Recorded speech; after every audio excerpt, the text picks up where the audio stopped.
para makuha ang distansya mula sa bahay nyo and to the landmark na pinili ninyo, kunwari, you stay here. So, let's say, dito ka nakatira. So, right-click mo yan and then choose measure distance. And then, i-click mo kung saan ang landmark na gusto mong i-measure ang layo. Let's say, ito. So, Iglesia ni Cristo. So, click mo yan and ayan na. Magpapakita ang distansya and that is on the lower part, 5.02 kilometers. So, pili kayo ng pitong distansya and always start from the origin, your home. After nyo makuha yung map, no, yung distansya from the Google Map, punta kayo sa GeoGebra and then click the origin. Tapos mag-click kayo din dito sa any on the x-axis, on left, right, lahat, y-axis, and okay, pati dito sa taas. And then after that, you're ready to insert the image, okay, from the Google Map. So punta ka sa tools, then go to image, choose file, and then click. So yan na yung map. Okay? Pagkatapos yan, ilinya ang map, ilagay sa point A origin yung home kung saan kayo nakatira. Okay? And after that, create an angle. So gagawin natin, maglalagay tayo ng mga points. So point A, point B dito sa isang landmark. So magiging point H and then ayun na yung isang point there. So ready na tayong gumawa ng angle. So getting yung angle. So point B, click natin yan to point A, point H. Pero nakikita natin na well, hindi yun ang hinahanap natin. Okay, so ibig sabihin, we can delete that and do the other. So point H to point A to point B. So ang angle na nakuha natin is 7.5 degrees. So dito ang 7.5 degrees ay gawin yung radian.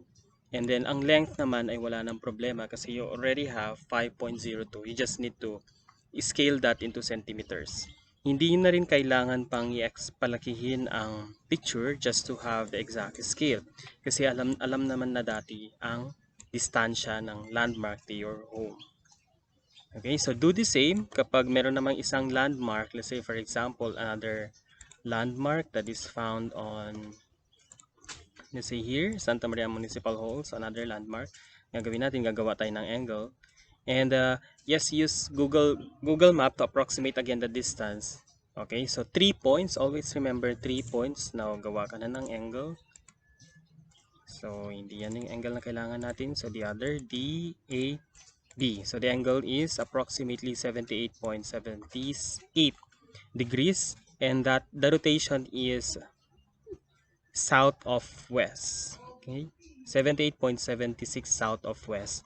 Yung isa naman, si point H mula sa bahay nyo is 7.5 degrees south of east. So just remember the direction. So that is using the GeoGebra calculator. Also, you can make use of the GeoGebra notes. Pwede nyo din gamitin ng GeoGebra notes lalo na kapag gusto nyo i-measure na lang ang angle. Take note, angle measurement na lang ang kailangan kasi alam nyo naman na ang distansya using the Google Map. So, ibigay kayo to demonstrate that, kunwari, mag-create tayo ng isang linya. So, insert ruler, let's say for example, ayan yung length. Okay, and then after that, pwede nyo yan siya, no? Gawa tayo ng isa pang ray. Okay.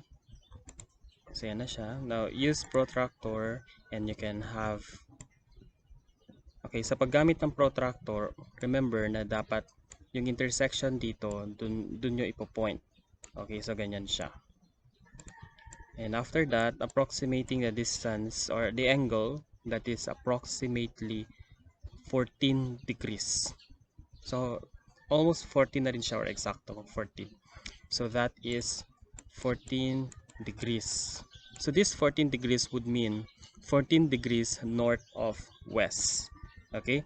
So kung 7 landmarks, you can make use of definitely 7 din na measurements.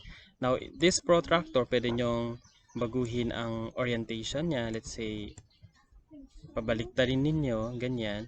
Or mag-add tayo ng isa pang linya. Okay, let's say for example, there is another mark or landmark. Or let's say the landmark is here. So, let's say nandyan ang landmark. And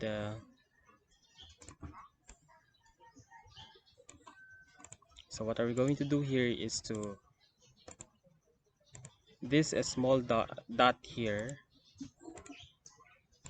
Okay, this dot here, kunwari isa yung landmark at ito yung origin o yung bahay ninyo, and then kukunin nyo yung angle. Ang gagawin nyo lang sa protractor orientation niya is babaliktarin nyo lang.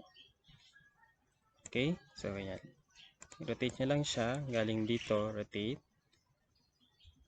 and dapat make sure na nakalinya. Okay, make sure na nakalinya yan or straight there. Okay, tapos i-point dun sa mismong intersection here. Okay, so this dot here, ibig sabihin ang kanyang angle is 0, 10, 20, 30, 40, it's like around 45 degrees. So kung gamit ka ng ruler and then connect mo yan, magkakaroon ka ng isa pang angle here.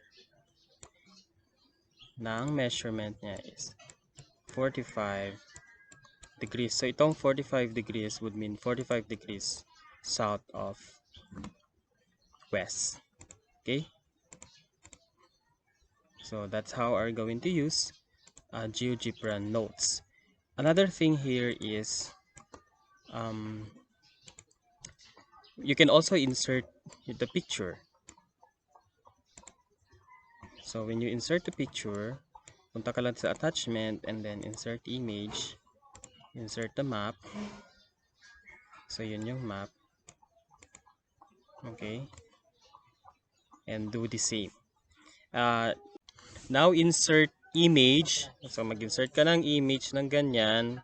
Pagkatapos mag-insert ka ng protractor. So yun ang protractor, medyo hindi siya masyadong visible, pero i-maniobra nyo na lang. Okay, so here kalawin natin ang orientation ng protractor.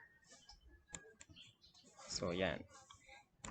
And then just make sure that the protractor should the point of intersection na sa direct siya sa mismong home ninyo, point representing your home, and then to get the angle, approximated angle, so we can see here that 10 ito, 9, 8, so it's almost 8 degrees, right? It's almost 8 degrees.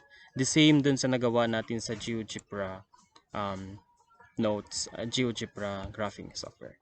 So ganun lang din naman. Pagkatapos, name the coordinates needed and you're already done. So naming the coordinates would mean get the radius, and definitely using the Google Map, meron naman ng radius 5.02. You just need to approximate that into centimeters. Follow the scale. 1 centimeter is to 500 meters. And the angle, ang bilis lang niya ma-solve. So ibig sabihin, kayang-kaya nyo nang kunin ang coordinates, that is radius and the angle, and that's it.